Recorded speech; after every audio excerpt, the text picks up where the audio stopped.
Donald Trump, never one for historical nuance, says Gaza is nothing, a demolition site to be wiped clean, emptied and rebuilt in his image. Nigel Farage, no less arrogant or ignorant, dreams of turning Gaza into casinos, bars and nightclubs. But Gaza is not nothingness.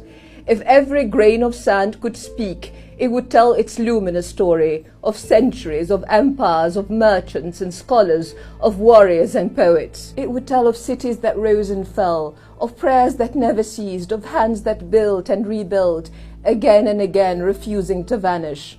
Typical of conquerors, to stand among ruins and proclaim a terra nova. Typical of tyrants to burn a land, to massacre its people, to tear down its walls, then stand upon the ashes and declare, "It was empty, it was never here, history begins with us." But Gaza has seen this before. Gaza has heard these lies before. If every stone of Gaza could speak, it would not whisper, it would roar. It would sing of the Anthedon harbour, where Phoenician ships once set sail, carrying the wealth of this land to the farthest corners of the earth.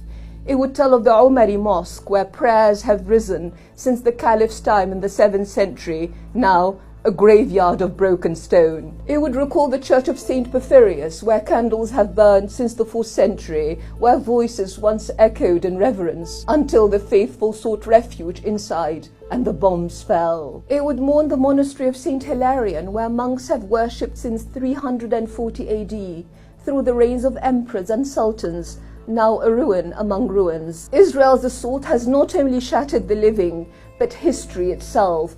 More than 200 World Heritage Sites have been obliterated, not by accident, not as collateral damage, but as deliberate targets in a campaign to sever Gaza from its own past. 1,109 mosques attacked, 834 leveled, 3 ancient churches destroyed, 40 cemeteries bombed, graves unearthed, bodies stolen. The past itself has been dug from the ground and desecrated. It is not just destruction. This is an attempt to erase the very idea that Gaza and its people have ever belonged to this land. And yet, Gaza was ancient when Rome was young. It thrived before London and Paris were even imagined. British archaeologist Flinders Petrie traced Gaza's origins to Tel el-Ajul 5,000 years ago, where Canaanites, Egyptians, Philistines, Persians and Greeks each left their mark. 1,000 years before Christ, the Ma'an kingdom of Yemen made Gaza a hub of trade, sending its riches to the Mediterranean, to Europe, to Africa,